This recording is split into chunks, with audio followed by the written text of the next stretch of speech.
is MC Fireside Chats, a weekly show featuring conversations with thought leaders, entrepreneurs, and outdoor hospitality experts who share their insights to help your business succeed. Hosted by Brian Searl, the founder and CEO of Insider Perks, and powered by insights from Modern Campground, the most innovative news source in the industry.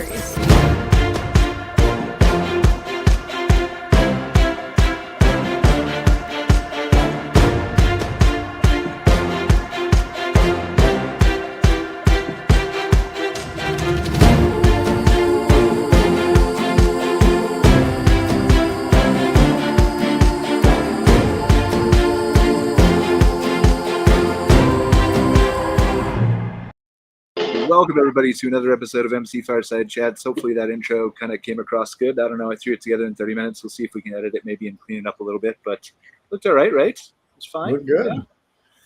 Yeah. Touched it up a little bit. We had to get rid of Kara, unfortunately, even though we didn't want to. But just busy doing 10,000 other things. So appreciate all you guys being here for our first monthly episode. As always, we are focused on our recurring guests here. We got Casey Cochran here from Campspot, Mike Harrison from Sierra Hospitality, Christine Taylor from the Towne law firm, and Sandy is going to join us, Sandy Ellingson, in a few minutes too.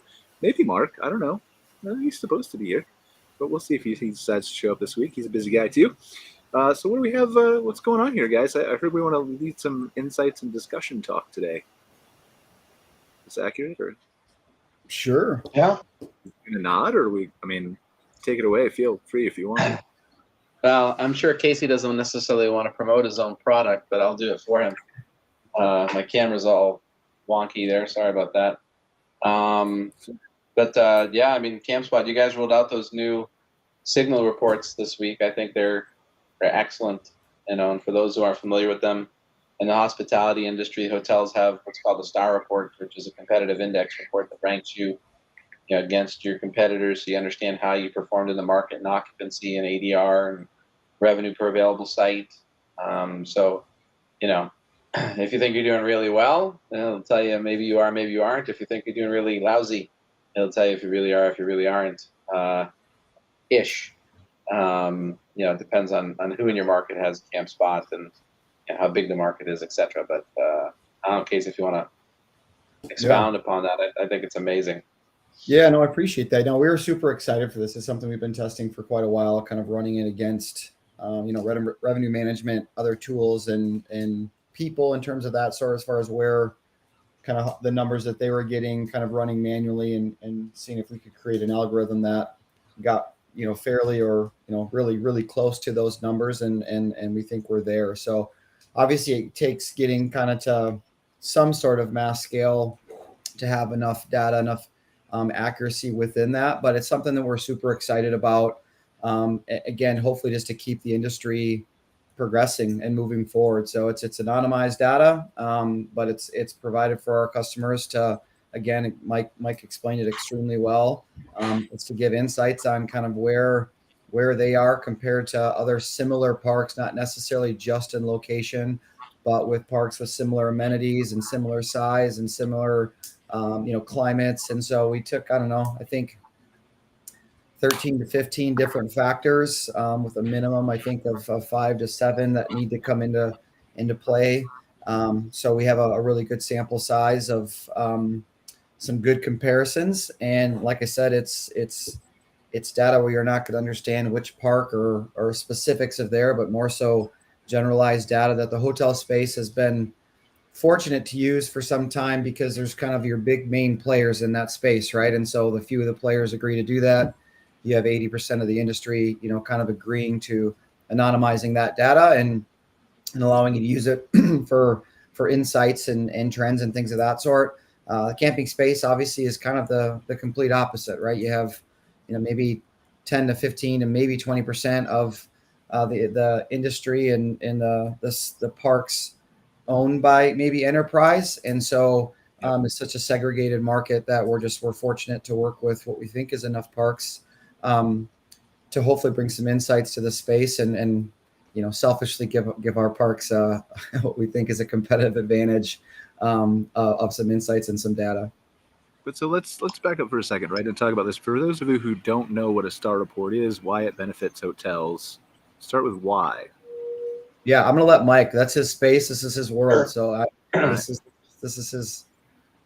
Yep. And Brian, I think I mentioned to you when we first started talking several years ago, and to anybody who would listen, when I came from the hospitality industry, I'm like, there's no metrics, there's no analytics, competitively to understand, how your property is performing. And I have always said, whoever comes up with this first, I think will be an industry leading company, because from what Michael and Casey and the team over there are doing at Campspot and how it'll evolve from here, I think it will be truly industry changing.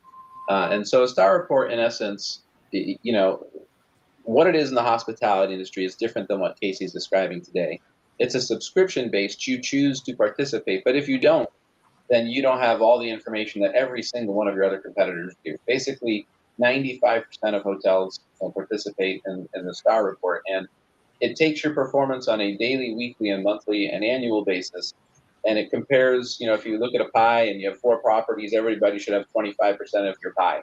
And, your index would be 100% of, if you're getting 25% of that pie, then your index is 1 or 100 index. If you're getting 26% of your pie, then your index is 101. Ooh, you're doing better. You're getting more of your fair share than your competitors are. And so, and then it compares it to last year. So you understand, maybe I'm ranked 4 of 6 in occupancy, but I'm 1 of 6 in change, meaning I've grown the most compared to my comp set. Or maybe I'm 1 of 6 in occupancy, but I'm 6 of 6 in change, which means people are catching up to me. And really it helps to understand, is your park full enough? Are you charging enough? Are you charging too much? And, from a segmentation standpoint, is it seasonal? Is it transient? What's your mix? How much revenue, are you generating, et cetera? So what the Campspot team has done is, and Casey, I don't want to speak for you guys, but since it isn't subscription based yet, all of your data is anonymous. So I don't know who my comp set is, because we all haven't opted in, so to speak.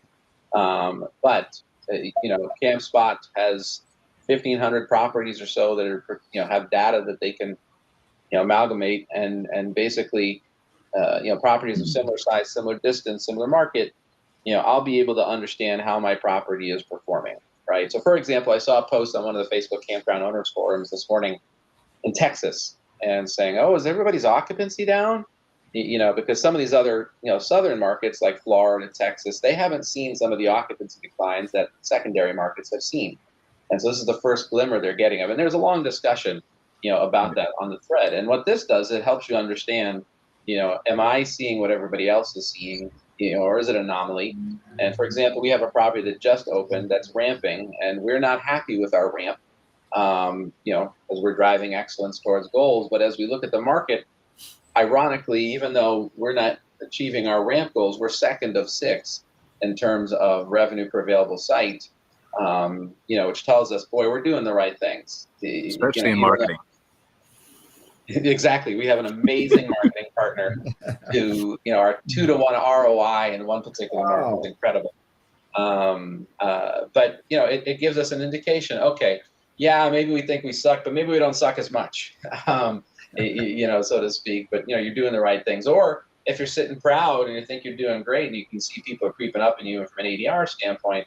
So anyhow, Campspot now has 5 or 6 different types of analytics reports that helps you make revenue decisions to drive and understand, your revenue. And it breaks it down into RV sites and lodging. So, for example, we were also having a long discussion. And if I'm blabbering here, just stop me and interrupt. No, go ahead. I can go on forever on this stuff. But there's a couple things I want to talk about in deep dive, but continue for now. Yeah.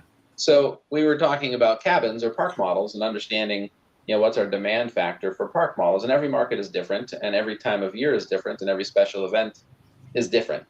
And what we have clearly seen already at one of our opening properties is that we didn't buy enough. We didn't think we bought enough to begin with. We thought there was going to be good demand, but when we bought them, of course, the MH industry was on fire and the prices were out of the world for the park models. Like, we'll cut down a few of them. But our reports are now showing us that clearly not only are we underpriced, in the lodging, which, I believe we've been, and this says we are, but there's clearly, and I now have a business case that I can go to our partners and say, hey, there's more demand in the market. We're already tapped out in occupancy. We've got revenue and rate and occupancy opportunity. It's a no-brainer from an IRR standpoint to buy another, 4 to 6 park model cabins. Here's our business case. So those are some of the things that these reports can help you determine. And I think it's a game changer for the industry. All right, so I want to unpack the local aspect of it, right? Because obviously I've never been inside a Star Report, to be fair, right? I've never, we do work for a couple hotels, but it's not a huge part of what I do. So talking about the local aspect, I understand the benefit of basically what you're saying is that all the Marriotts, Hiltons, etc., IHGs in an area would opt in, but anonymously. So you'd be able to see your ranking against 20 or 30 hotels within a given metro area, if it was a large metro area, and see how you're performing against them in various metrics. But you wouldn't know that it was necessarily the hotel next door to you, or the one down the street, or the one across the city.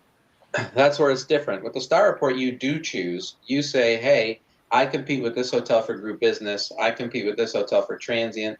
This one's for weddings. So I might, you can select your comp set. They have parameters and criteria so that you can't single out one property's performance over another.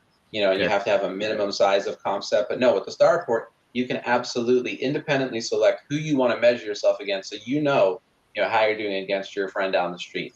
That's the one thing with Campspot is you have to understand your market data isn't complete, right? It's only with Campspot, properties. So somebody who's on New Book and maybe your number one competitor, that information might not, isn't going to be in this report. And you just have to take what it says with a grain of salt as it's in baby phase right now, while it evolves into something else a year from now or so.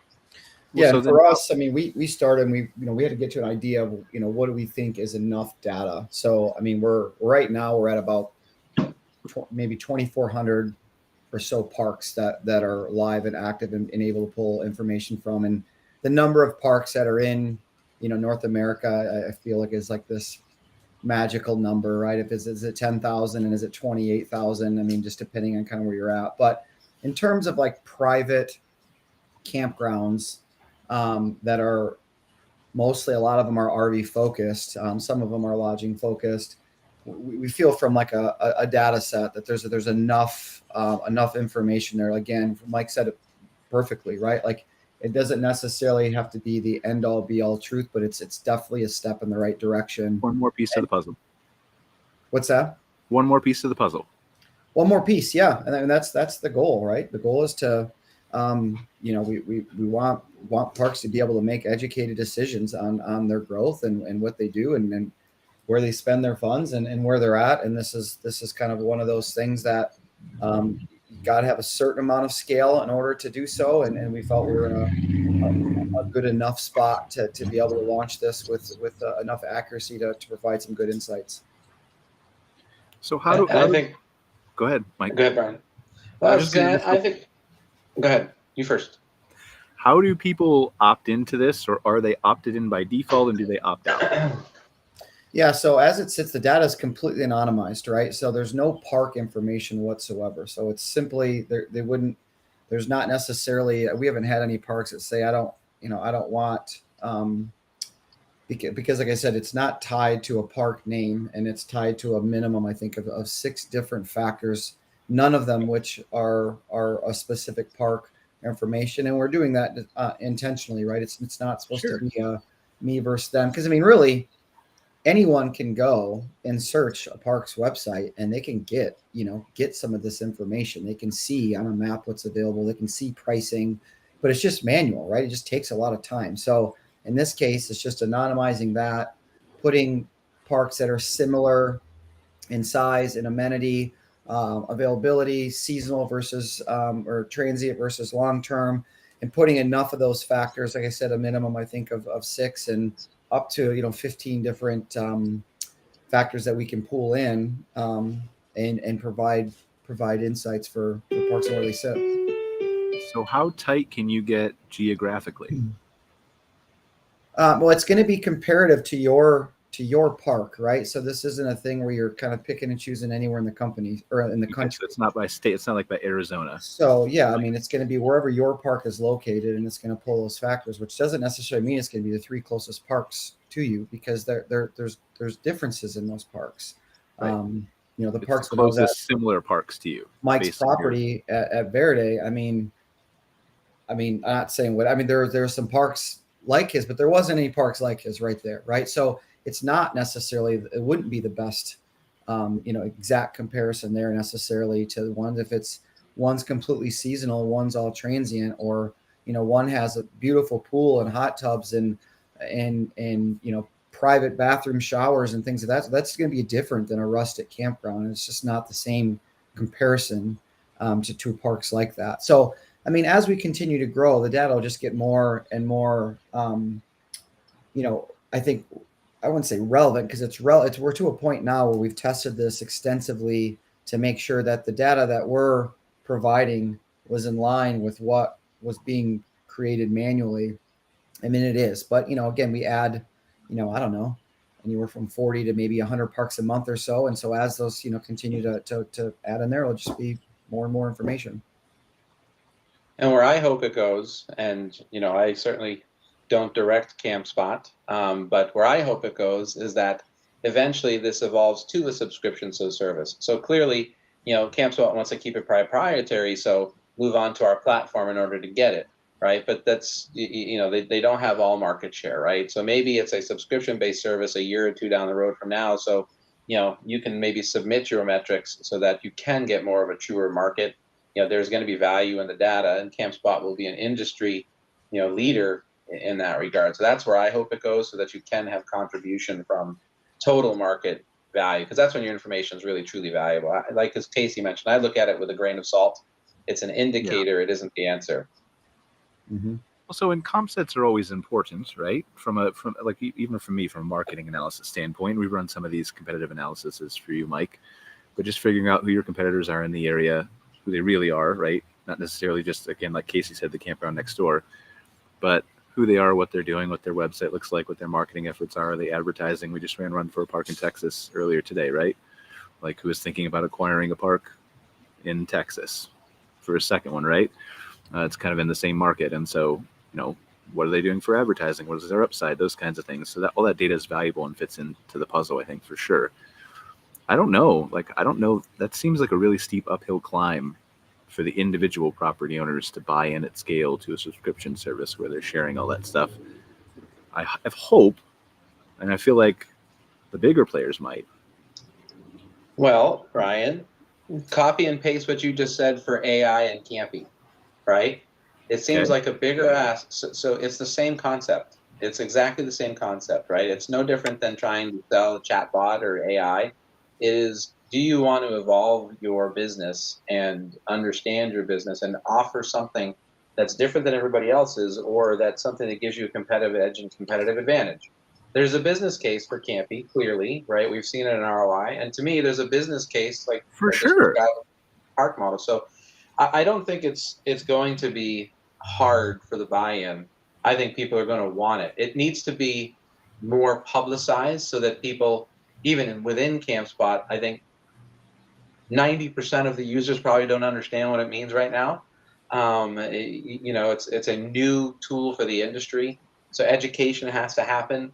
But for the hotel business, and I see it for the RV industry, especially as the buyers become more institutional, this will be, when you go to market, the first thing everybody always sells in a hotel, what's your star report? The first thing, right? They ask to see your NOI, of course, but they say, what's your market performance? And this will be something like that, where every park owner, whether it's a small guy who wants to find out the right cap, rate, they could say, hey, I'm 1 of 6 in my market, right? I'm going to continue to lead. We've got opportunity, and it is a tool that helps you both deliver, revenue on the top, but it will drive NOI for sure. And so I'm not saying it's an impossible sell. I'm just saying my point was it's a steeper climb to give away all your financial data than it is to implement an AI chatbot in your example that you used. Yeah. Go ahead, Sandy. I was going to say, I don't think it's that steep a climb, and I think we're at a place with technology where we can finally do this for the first time for a reasonable amount of money. All of you can gang up on me. I'll just go away. I think the issue becomes that, again, we've got multiple property management softwares, and each of those property management softwares really have key features that work for specific type parks. all of this stuff and all these reportings, they're not new to the hospitality industry. The hotels have been doing them for years. And so big companies like Sun Properties and KOA, they've been looking at these reports for years, maybe not as efficiently as what Casey's providing now, but they've been looking at them. It's the single mom and pops that have not been doing that. Mm-hmm. And now because so many of those are being bought up by people who are in the hotel industry or have had more exposure to technology, it's an expectation and it's pushing this. But that's why I've been such a proponent of somebody who is an OTA in the industry that is aggregating this stuff, that's already integrating to all the different property management software, because then it is everything. Everybody is there, that all that data is in one place where it can be analyzed, regardless of whether it's Campspot or NewBook or whoever it happens to be, where that data is coming from. It's why I'm constantly telling Casey, please join the OTA movement outside of your ecosystem. Because again, that data is so important, and it's not just important to campgrounds. It's also important to the rest of the industry, because within that data is so many other jewels that can be used in other ways to help us improve the industry as a whole. So I think there's no effort on the park's part if you are able to give them the assurance that this is agnostic, that their data is never, nobody can figure out who they are. All it's going to give them is benefits. And then you've got the economy of scale, so that no one person has the corner on this data. There's a big economy of scale. Then you can can make it affordable. And I think the way to make it affordable is really to make this data available to people other than campgrounds as well. Again, agnostically. Yeah, I mean, just to your point there on like the OTA aspect of things, I mean, we are connected to the major, lodging OTAs. We haven't made a decision to not. I think the other campground specific ones, I mean, we're also open to integrating with other PMSs. It's been their desire to not, integrate with our marketplace. And so, we certainly would say, hey, if you have, if you're using a different software that works for your business, but you want to take advantage of the marketplace and see some of those results, we're on 100% open to that. It's kind of the other way around, that they aren't really. I think the more interesting question for me, right, is and we could dive down the rabbit hole of OTAs, right? But I feel like that's probably not where we want to steer this discussion if we want to keep it on data. Although it is a good point, Sandy. I'm not saying it's not. But Sandy and I can gang up on Casey if you felt that you were ganged up on. We can gang up on Campspot and open up their API. Well, I'll let you do that. I'll let you do that if you want. But hear me out first for a second, right? Because I think data is like Sandy explained, data is important. But I think that there's also that, well, I'm going through a third party now. What is that third party doing with all the data they're aggregating, whether that's Campspot or Book Outdoors or whoever, right? I'm not picking on anybody. Yeah. So, well, and that's the thing. You've got to be careful who you partner with, because just like any other industry, there are people who are reputable and there are people who are not. It's very key to find the right people. But I've already done a similar thing like this in the pharmaceutical industry back in my consulting days, where all the different pharmaceutical competitors wanted to know the results and the information about different drugs that were being, pushed out by the doctors. And everybody said they'll never share the data. We'll never get the right information. And guess what? Yes, we did. There is a way of doing it with a third party person that controls the data center, who is the one that has the keys to the kingdom, right? And so nobody's data can be compromised. Yeah. So yes, there are ways of doing it. Well, I mean, just for us internally, I mean, while we're talking about data, I mean, something that Campspot's had to overcome, I think, for at least since I've been there for 5 years, is this idea around data. Who gets our data? You sharing it, everyone gets the data. And obviously since day one, with every legal agreement we've ever had gone out, says that each park's data is 100% theirs and theirs alone. And we went to the point of, and we released this, I think the timing is very relevant here, of us getting, our SOC 2 type 2 compliance done and passed first, right? So that there's legal ramifications to every park that is on our system, that their data is secured to the highest level of a SaaS company can go through. And that auditing process was awful. I mean, it is awful. It's an ongoing thing. It's rigorous. It was extremely expensive. It was extremely time consuming. We had a team of people basically going through this, but it's to progress. It's to progress to something like Signals. Everyone has to understand that their data is 100% theirs and theirs alone, and it is secure. And that's the right stepping stone to do that part first, and then release something like this, as opposed to the other way around and saying, oh no, it'll get secure, it'll get there. Everyone can know 100% certainty that data is secure. And it was, it was planned that way, obviously, but it's not a fun process to go through that SOC 2 compliancy. It's brutal. Yeah. I used to be the one doing those audits. I'm SOC certified to do an audit from years ago, not now. Are you trying to? You're right. It was like fun and it was after expensive. Casey, Sandy, or do what? Are you trying to hint at something like you're coming after Casey, or? Oh no! Hey, listen, I pick on Casey only because I love Casey. So I want to ask Christine here for a second, and Christine, I'll put you on the spot. So if you don't know the answer to this question, I don't want to talk about it, right? Because I know it's not your normal area of practice, or I don't think it is anyway. But specifically with data and stuff like that, how does a park approach this when they're dealing with any software system, whether it's a reservation system or a marketing provider like me or whatever, right? How do you approach that from I want an agreement in place, I want to be able to read it, understand it, to know that my data is safe? Yeah, I mean, I think that's especially if you're using something that is collecting your customer data, I think that's when you have to care a little more, right? So obviously I want my own personal data safe, but my liability extends mostly to my customers. So I want to be able to say that, hey, I took your credit card information or something like that, and the program that I put it in is safe, because we've heard of all of that. I mean, I'm going to be honest, 2 weeks ago, I had to cancel a credit card and start again. I was one of those people caught in another, hack. So, your customers want that kind of information. So if it's software or a company that you're using that's going to have your customers' data, I think you have a responsibility to your customers to make sure that data is protected. Regarding your own data, I think it's a good conversation to have. I mean, it's different kinds of data. Obviously people like to safeguard their client lists and stuff like that, sure. But if my client list got leaked, I'd feel a lot different than if, my financials got leaked or things like that. So depending on the vendor you're working with, the standard that you might want them to be held to could be a little bit different.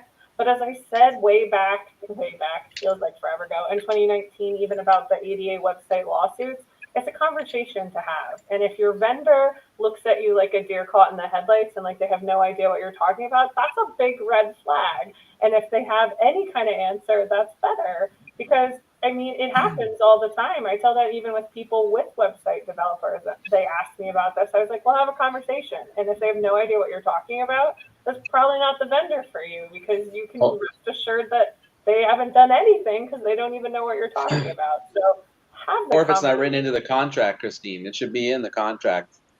Oh, I absolutely agree. These things should 100% be in a contract. I have had some people, I've had the reverse too. You should look. Just because it's in the contract doesn't mean it's pro you. I've had some contracts where the vendor, disclaims all liability from anything. So, you might be signing a contract. Honestly, we do that. Like we do that for ADA in our agreements, because there's just like no way to know. Right, there's no way to know, but there's also no specific law that says here's a checklist of the 6 things you must do to be ADA compliant on your website. So if I don't disclaim liability, that's pretty they crazy. Absolutely would right? come after you. I mean, the other thing that's very amusing to me about all of that kind of stuff is it's very clear in a lot of laws, state and federal is different, that just because I hire somebody to do something doesn't mean I get to shirk liability. I get to share it maybe, but I don't get to shirk it. So just because I said, oh, Brian built me this website doesn't mean it's Brian's responsibility alone. Or just because I say, Campspot told me they protected my clients' custom credit cards and stuff when I used the software for that, I don't get to say, willful ignorance. I'd still be brought into that lawsuit. I don't get to pass all that buck on to somebody else. So for sure. And so it's balanced, right? It's nuanced. Like I put that into my contract, not because I want to avoid blame, but because I need to legally protect myself. And so then again, if anybody asks me that question, yes, I've thought about ADA, and here it's written into my contract, and this is what we do, and how we treat your website, and how we're going to try to protect you. And we think that this is the right. So people need to know what they're signing, I guess is what I would say, is you want to know what's in there. Maybe someone, there are people who don't even address that stuff in their contract, and poo-poo to both of them. That doesn't form a really good or trusting relationship. But I mean, to be honest, I don't like to read 60 pages of contracts for things that I'm doing. I forgot what I signed. Oh, my child's starting a new daycare, and I had a 40-page handbook I had to read and sign for a daycare. And I was like, I do this for a living, and I still hate this. So, like, I completely understand why people might want to scoot over, but I think that it's a good first step to have those conversations. And frankly, when you're shopping things, to have that assurance that the person you are thinking of going with knows what you're talking about. It feels a lot better to hear Casey talk about all the things they did to safeguard things than to hear some other people, who might not have any idea what he's even talking about. So I think that's a good thing to start with, is to know that the people you're relying on actually know what they're talking about. So Casey and Mike, I have a question for you guys, because I am still a little bit skeptical. A lot of these reports and things that we're talking about that are coming out now and being embraced for the RV industry really come out of the hotel industry. And I think sometimes they make sense for, the cabins and things like that. But there's a lot of times where I feel like there's a nuance for the RV sites where some of the metrics that are being used by the hotel industry don't really translate over into the RV side of what we're doing. So has there been instances in some of what you guys are doing where you found that to be true, or do you think it's just an easy transition? I'll let Mike go. He knows firsthand. I'll give you my opinion after. I mean, I went through all, I think there's 6. Is there 6 signal reports, Casey? Yeah, right now. Yeah, I went through all 6 of them. And, they all tell you something a little bit different. And I'm not going to look at them all the time. One I have traced out for every 90 days, et cetera, et cetera. And, with Marriott, they have a data warehouse. They probably have 100 reports. I'm not exaggerating, right? And you've got to figure out what works for you. So I don't think it has anything to do with what will translate and what won't. I think it will be what you're going to pull out. So for example, one of the helpful reports that I really like is the revenue per available site. Because we measure our labor on a revenue per occupied site. We measure some of our revenue in-house and a revenue per available site. And so the language that we're already speaking, now we can get translated. And, I hate to compare it to the hotel industry, but you also, especially for full service hotels, there was a component to the Star Report where you could understand your food and beverage contribution. So was your meeting house, were you in line with the market, your pricing and your maximization of your space? I think this is no different. It just helps you understand, are you doing an effective job at driving revenue, filling your spots, right rate at the right time? They're all revenue management tools, regardless if it's hospitality or not. So you're going to pick what resonates with you or what's important to your business. I just like that it was like an information vomit, right? Like I'm a nerd, I'm going to clean it all up, right? I love it. And not everybody does, but smaller parks or ones that aren't quite as focused, there's helpful information in all of those for you to understand. I do think there needs to be a very concerted effort on Campspot's part to educate. I saw, the original rollout email was great. I didn't even get it. It came from Matt, right? So, I think that needs to go out. I think there should be a whole bunch of webinars. I think can we address why you didn't get the email for a second? I think we should spend the next 10 minutes on that. Clearly, I have no status. Mike at AOL.net. We had some reason it didn't go through. I don't know why, but I don't know what happened there. Do you know I was one of the first AOL addresses ever? And it was like Mikey at AOL.com. So somehow I didn't know that, but somehow that came to my brain. So I don't know. Somehow we're aligning there. Now to your question, Sandy. I mean, Mike comes from that space. I don't come from the hotel space at all, and I've been, if anything, speaking, exhaustively for 5 years on telling people why campground specific software is so much more relevant than a hotel-based software. Like, to the point where that was my main mission is separating two, because there are so many differences, because there's so many nuances and things that are quite relevant in the camping space that aren't relevant, and vice versa. So I 100% agree with you that it's not just this exact parallel, and things aren't all the same. And you do see a lot of the revenue managers coming into this space. A lot of the people at the larger corporations, they're coming from the hotel space, and there's a lot of expectations. But and I think Mike has embraced this maybe as well as anybody. There is also a small learning curve, right? There is some differences within there, and those are significant. And the sooner you recognize or accept that there's clear differences, Mhm. and know what those are, then you can be as educated like Mike is speaking of, and know the things to pull out that are super relevant for the camping space. They may align a little bit with the hotel space, but there's clear differences. Yes. And understanding those is absolutely relevant. And that's, like I said, I think for us, this is focused. I mean, so many people talk about, lodging units and things of that sort even when we're talking with OTAs, and we're kind of sitting there going, hey guys, 84% of the inventory on these 200,000 sites is RV sites, right? And so there's this huge uproar of how do you get your things on Airbnb? And we're going, yeah, we're getting there, but we're also wanting to take care of 91% of your revenue, right? And so where is that? What are we doing to embrace that, as opposed to the one new cabin that you just got, and you want all and all your attention's on this one cabin, and you're going, wait a minute, you have 182 RV sites, and 60% of them aren't full at certain times of the week. Let's address that. So, but yeah, no, I agree with you. I mean, Mike's spot on with all of this. So there's parallels, but there's definitely differences as well. So Yeah. here's what. Go ahead, Sandy. Go ahead. No, I was just going to say it was kind of interesting because this past week on the Innovator Call, the conversation came up with so many parks looking for different revenue avenues, ancillary income, whether it's food and beverage or point of sale or all, different things like that. The conversation came up, was it easier to take a hotel software and then adapt it for the RV industry? Or was it easier to take an RV software from a property management standpoint and just bolt on the reporting? Because that's what everybody seemed to want, was the reporting piece of it. Mm-hmm. And I think I was the only one that was saying, I think we have to start with the RV software and then bolt on the reporting, because so many of the people were more familiar with the hotel industry, but didn't really understand the intricacies of the RV industry. And I just feel like we have to start with that. I mean, that's my opinion. So that's why all these different reports that I see coming out and the use of them, I'm really passionate about making sure that they come out, that they're relevant to the RV industry, that we educate people on how to use them, because we can make data say anything we want it to, right? But if that person doesn't understand what the report's supposed to produce, they don't know how to see the anomalies. So yeah. I'm all about the star reports. I'm excited about it. I love what you're doing.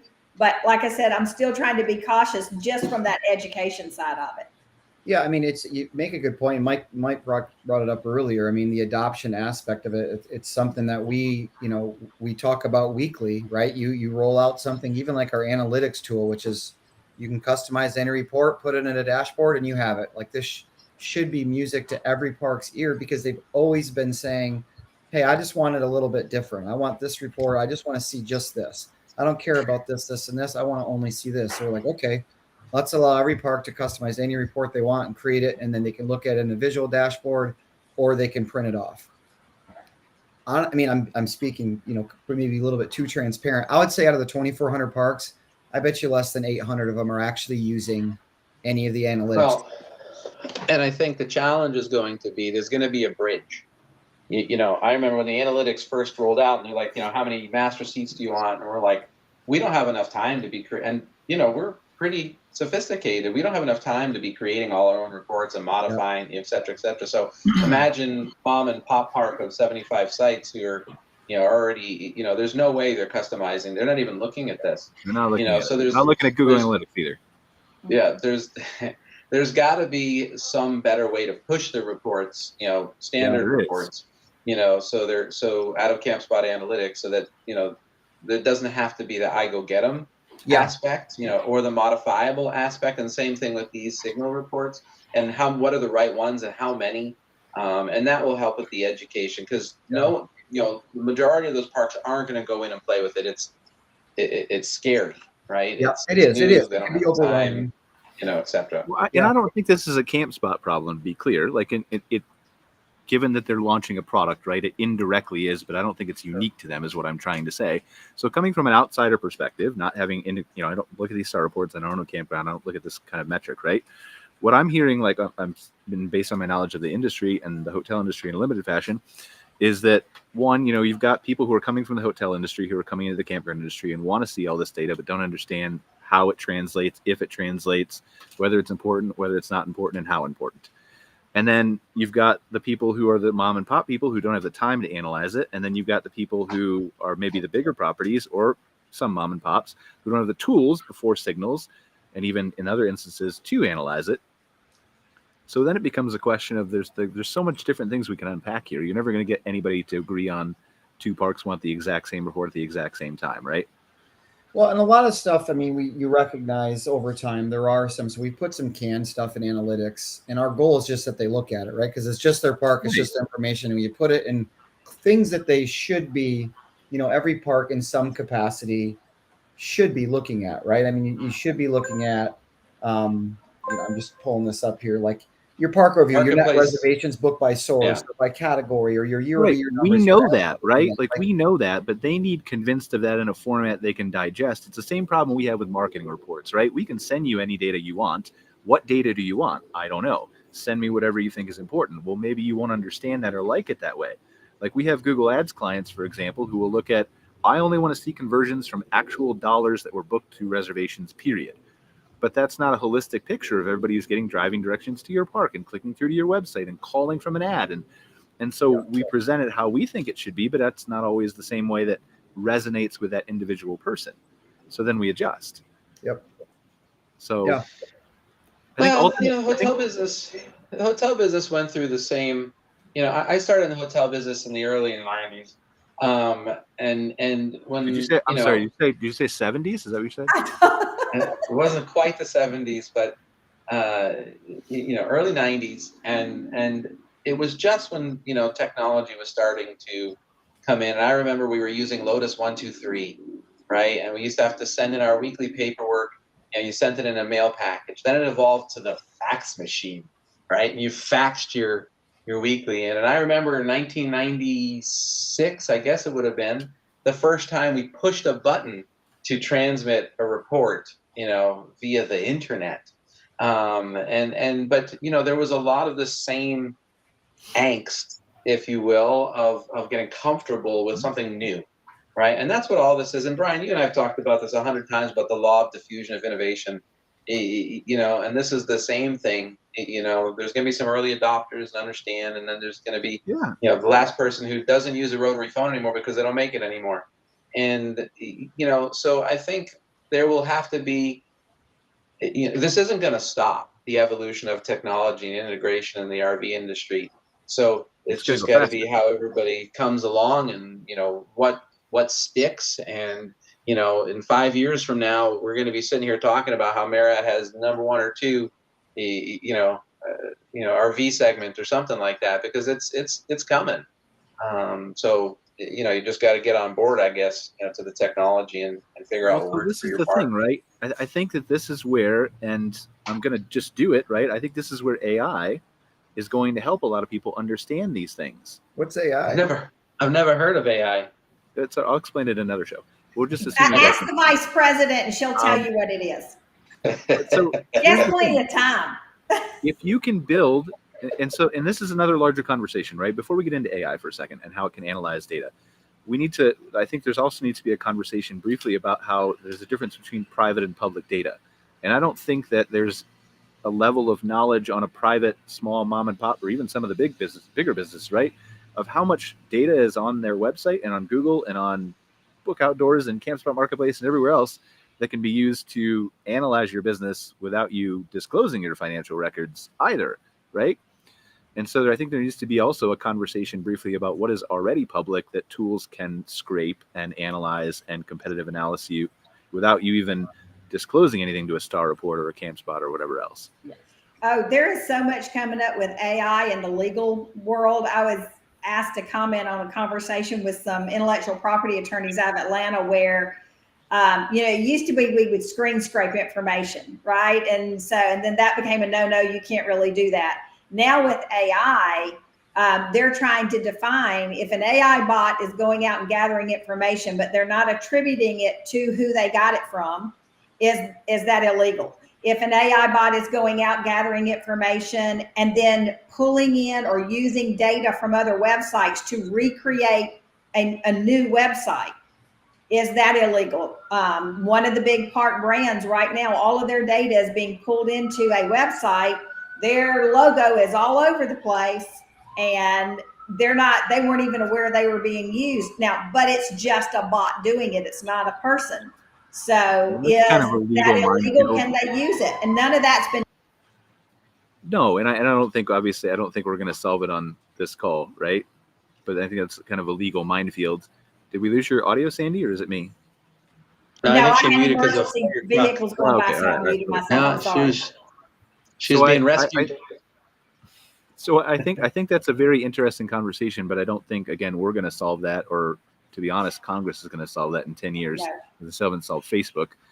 But I think the larger question is going back to the analysis, right? Like, there needs to be a way that people, regular, normal people who don't have a team of revenue management people or financial data analysis or people like that to dig into these numbers, to create reports, as it always has traditionally been done.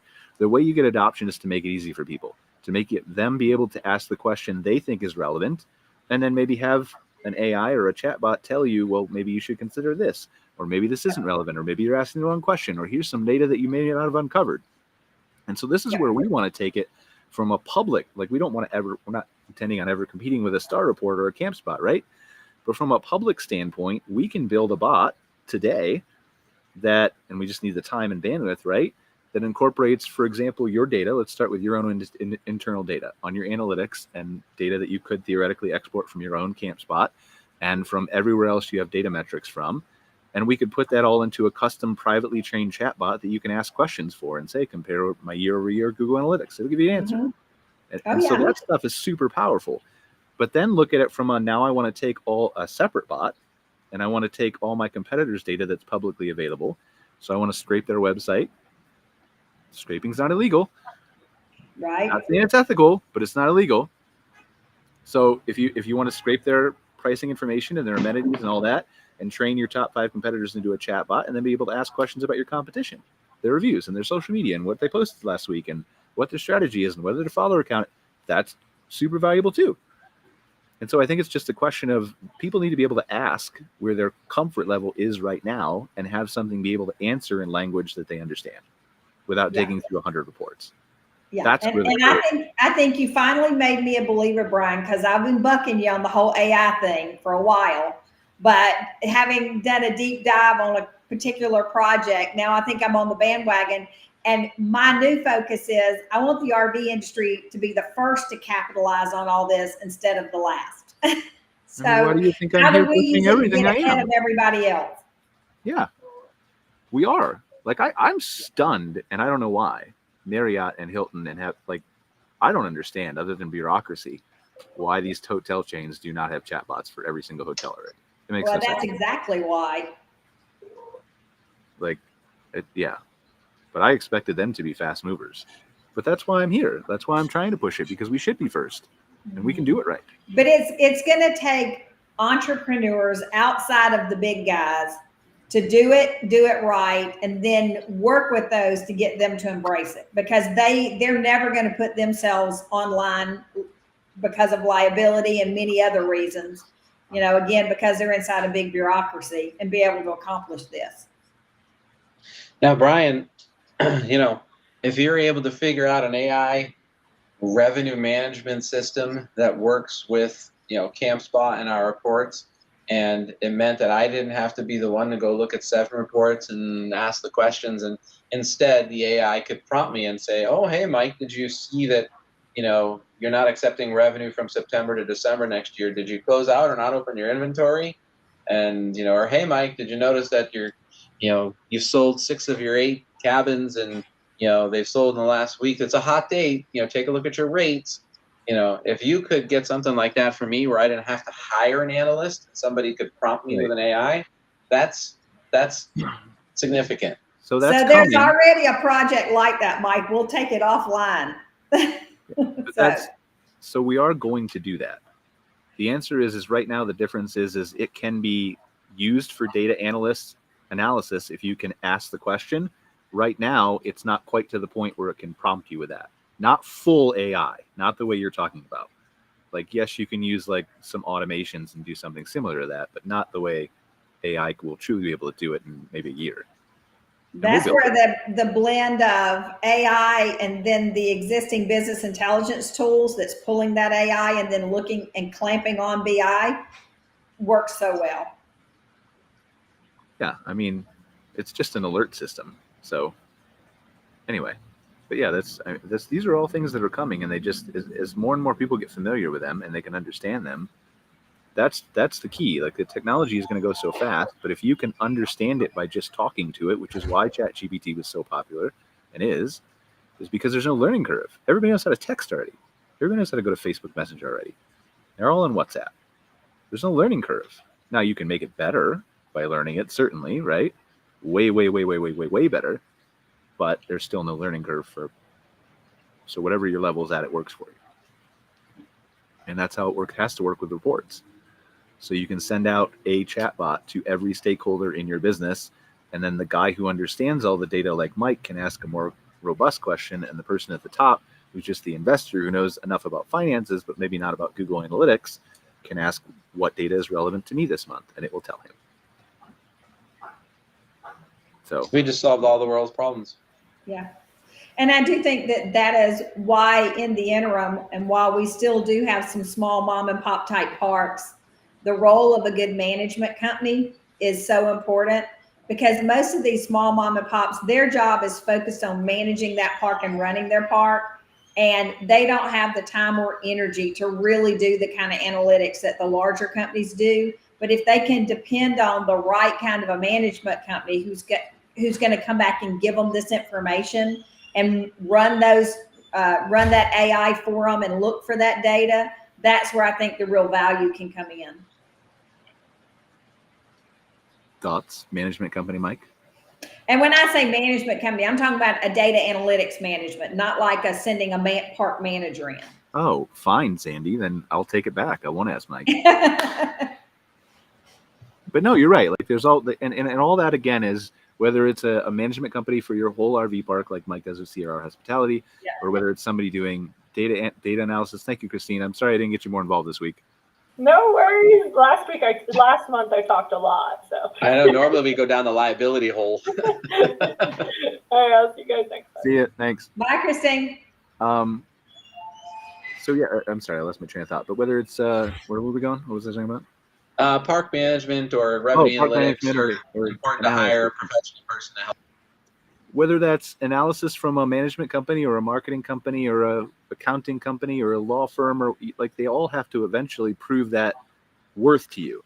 Is it worth what I'm paying the lawyer, the accountant, the marketing company, the RV park management company, whatever, for the service they provide? And so it's still going to be an uphill climb until you can figure out how to explain to that person, who obviously clearly doesn't know enough to do their own marketing or do their own accounting or do their own, right? How do you explain it in language they are able to understand and see the ROI of? And that, again, like, is made way easier with AI.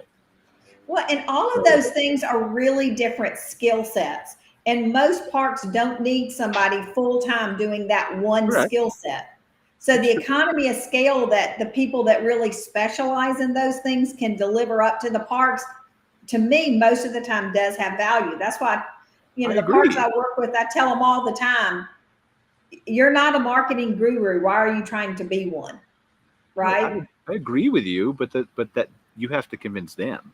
You don't have to convince me or Mike or Sandy, right?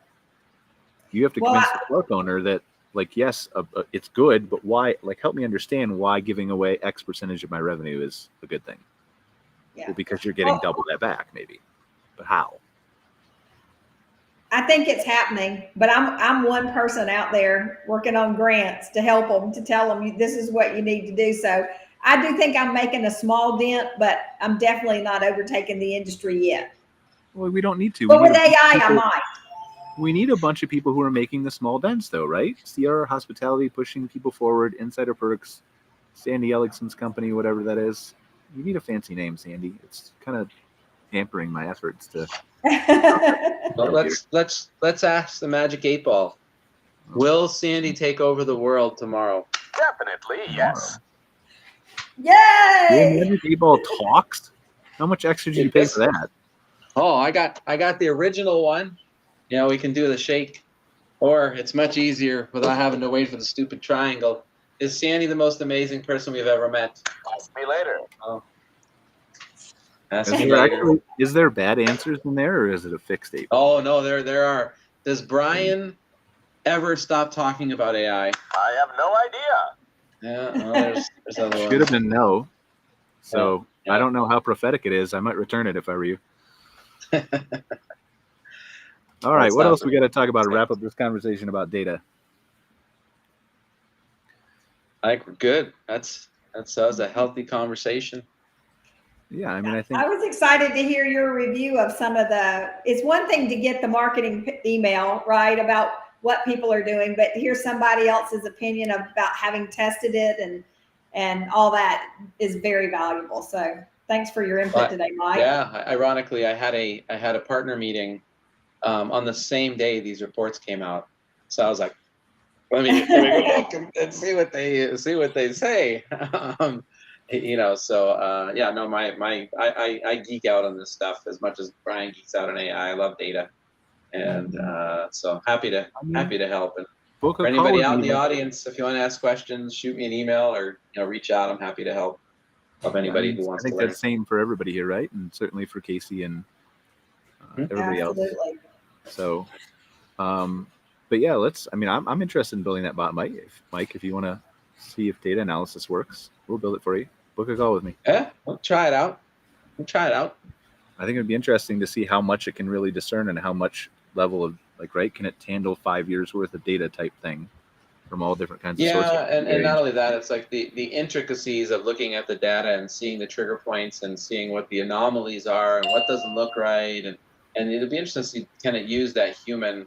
Now, I mean, the hotel industries, they've rolled out numerous revenue management systems that have that intelligence. It isn't necessarily AI, but Hilton and Marriott both have their own systems that will make predictive and they'll automatically make changes for you based on history. Same time last year, predict holidays, et cetera, et cetera. But this might be a little bit different than that. So we'll see.